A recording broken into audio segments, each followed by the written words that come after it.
আবু বক্করের সাথে ইসলামের পথে। কিরে পুস্কে, তোরা ওদের বাঁচাতে এসেছিলি, তোদের এখন কে বাঁচাবে? সবগুলোকে পুড়িয়ে মাটি চাপা দিব। আমাদের ছেড়ে দিন, দয়া করে ছেড়ে দিন। আমরা আর কখনো এখানে আসবো না। পিকনিক হবে, পিকনিক, মস্ত বড় মাছের পিকনিক। দানব মাছ কে কে খেতে চাও, তাড়াতাড়ি চলে আসো। Picnic picnic. এই মাছটা যে কত কেজি হবে, কত বড় মাছ! মাশাআল্লাহ, আমি কখনো এত বড় মাছ দেখিনি এর আগে। আমি তো ভাবতেই পারছি না আমার বড়শিতে এত বড় একটা মাছ ধরেছে। তুমি আমাদের পিকনিকের জন্য এত বড় মাছটা না দিলেও পারতে ভাই, আমি হলে তো বাসায় নিয়ে যেতাম। কিন্তু ভাই, আমাদের এই মাছ ধরতে আসার আগে কিন্তু একটা শর্ত ছিল, মনে নেই? হ্যাঁ ভাই, মনে আছে। আমরা আজ সবাই মিলে বড়শিতে মাছ ধরবো। যার মাছ সব থেকে বড় হবে সেই মাছ দিয়ে পিকনিক করব। বাকি মাছ যার যার বাসায় দিয়ে দিব, এটাই তো শর্ত ছিল। তাহলে আমি তো শুধু কথা রেখেছি। তুমি কথা না রাখলেই বাকি হতো। কেউ কি জোর করে তোমার মাছ কেড়ে নিতে পারতো? কথা দিয়ে কথা না রাখা মুনাফিকের লক্ষণ। তুমি কি ভুলে গেছো মুনাফিকের স্থান জাহান্নামের সর্বনিম্ন স্তরে হবে? তাই বলে এত বড় মাছ ধরেও লোভ হলো না তোমার? আমি মুনাফিক হয়ে জাহান্নামে যেতে চাই না ভাই। ভাই, মাছটার পেট এত ফুলো কেন?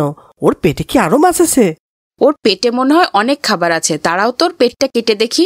সাবধানে কেটো ভাই। ভাই, মাছের পেট থেকে এটা কি বের হলো? নিশ্চয়ই গুপ্তধন। আমার দাদু গল্প করেছিল, যেসব মাছ অনেক বড় পুরাতন সেসব মাছের পেটে গুপ্তধন লুকানো থাকে, অনেক দামি গুপ্তধন। কি বলছো ভাই, এটা আবার হয় নাকি? হ্যাঁ ভাই, অবশ্যই হয়। দাদু আমাকে এরকম অনেক গল্প শুনিয়েছেন। তুমি তো বড়লোক হয়ে যাবে আবু বকর। আরে থামো তো, খুলে দেখি আগে। ভাই, এটা তো একটা চিঠি মনে হচ্ছে। ধুর, আমি তো ভেবেছিলাম গুপ্তধন। তাহলে আর কি হলো? কি লেখা চিঠিতে, পড়ো তো শুনি। যে আমাদের এই চিঠিটা পাবেন, দয়া করে আমাদের বাঁচান। বনদস্যুরা আমাদের আটকে রেখেছে গহীন বনে। নদীর পাশে একটা বিল্ডিংয়ে আমরা বন্দি আছি। কোনো দয়াবান ব্যক্তি যদি এই চিঠিটা পড়ে থাকেন তাহলে আমাদের উদ্ধার করুন। আমরা অনেক বিপদে আছি। ওরা বলেছে আমাদের ওরা জবাই করে নদীতে ফেলে দিবে। আমরা খুব গোপনে এই চিঠিটা লিখে বক্সে ভরে নদীতে ফেলে দিলাম। যদি কেউ চিঠিটা দেখতে পান, আমাদের উদ্ধার করুন দয়া করে। ভাই, এটা তো খুব ভয়ানক ব্যাপার। এখন কি হবে তাহলে? নিশ্চয়ই এই চিঠির বাক্সটা মাছ খেয়ে ফেলেছিল। আমাদের ওদের উদ্ধার করা উচিত। তাহলে আমাদের পিকনিক? ওরা রান্না করতে থাকুক, আমি আর তুমি যে আগে খোঁজ নিয়ে আসি। অবস্থা ভালো না দেখলে বড়দের নিয়ে যেতে হবে, না হলে আমরা বিপদে পড়ে যাব। ঠিক আছে, চলো যাই। বন্ধুরা, তোমরা রান্না করতে থাকো, আমি আর আসিফ খোঁজ নিয়ে আসি। সত্যি সত্যি বনদস্যু কাউকে আটকে রেখেছে কিনা দেখে আসি। যদি আমরা ফিরে না আসি তাহলে আমাদের বাবা মাকে যে সব ঘটনা বলবে। আমাদের জন্য দোয়া করবে, আমরা যেন সহি সালামত ফিরে আসতে পারি। বিদায় বন্ধুরা, আসসালামু আলাইকুম। আমরা চিনব কি করে ভাই? নদীর ধার ধরে যেতে থাকবো, কারণ চিঠিটা নদীতেই পাওয়া গিয়েছিল। তার মানে নদীর আশেপাশেই হবে সেই বিল্ডিংটা। আমার অনেক ভয় হচ্ছে ভাই, আমার নিজেকে গোয়েন্দা গোয়েন্দাও লাগছে। ভয় পেও না, আমরা তো শুধু খোঁজ নিয়েই চলে আসব, পরে না হয় পুলিশ নিয়ে যাব। ভাই, আমার তো মনে হচ্ছে ওটাই সেই বিল্ডিং, নদীর পাড়ে। হে ভাই, কিন্তু ওই লোকগুলো কি করে? চুপ করো, দেখি, বোঝার চেষ্টা করি। একজনকে দেখে তো মনে হচ্ছে বনদস্যু, আর একজন তো আমাদের মতন সাধারণ মানুষ মনে হচ্ছে। হ্যাঁ ভাই, ওইদিকে যাওয়া এখন আমাদের ঠিক হবে না। আগে বোঝার চেষ্টা করি ওনারা কি কথা বলছে। কি খবর দস্যু মহারাজ, কেমন আছেন? আপনি যেমন দেখেছেন মালিক, আপনি ভালো রাখলেই তো আমরা ভালো থাকি মহাজন।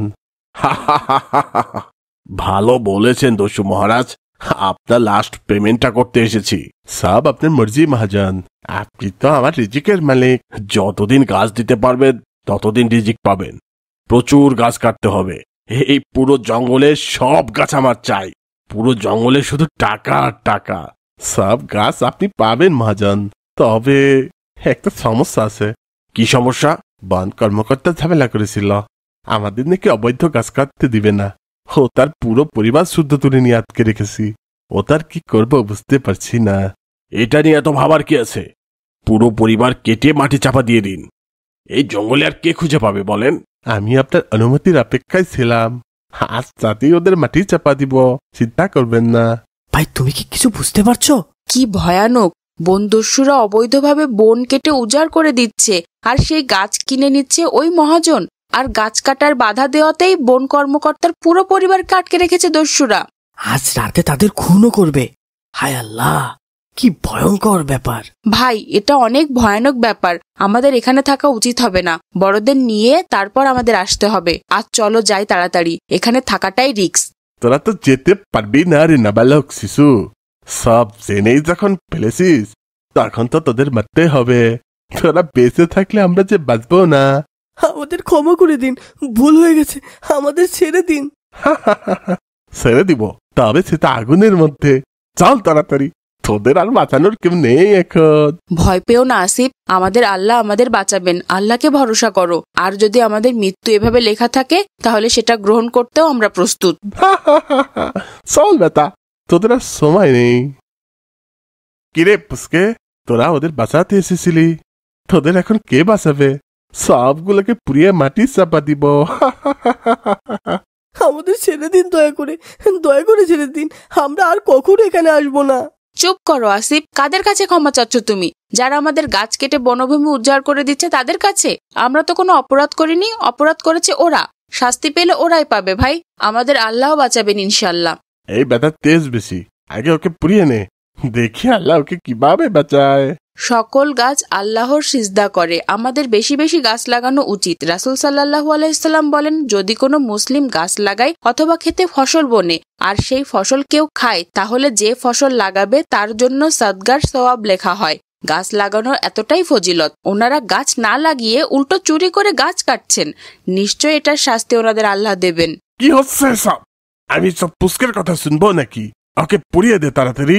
থামুন, আপনাদের চারদিকে পুলিশ ঘিরে ফেলেছে। পালানোর চেষ্টা করবেন না, তাহলে গুলি চালাতে বাধ্য হব।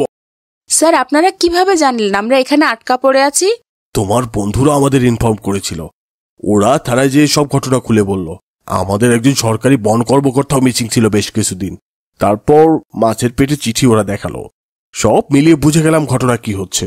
তারপর আজ অভিযান চালালাম। তোমাদের সাহসিকতার জন্য ধন্যবাদ বাচ্চারা। তোমাদের ধন্যবাদ বাবারা, তোমরা আমাদের বাঁচাতে ছুটে এসেছো। আমরা তো ভেবেছিলাম হয়তো আমাদের জীবন এখানেই শেষ।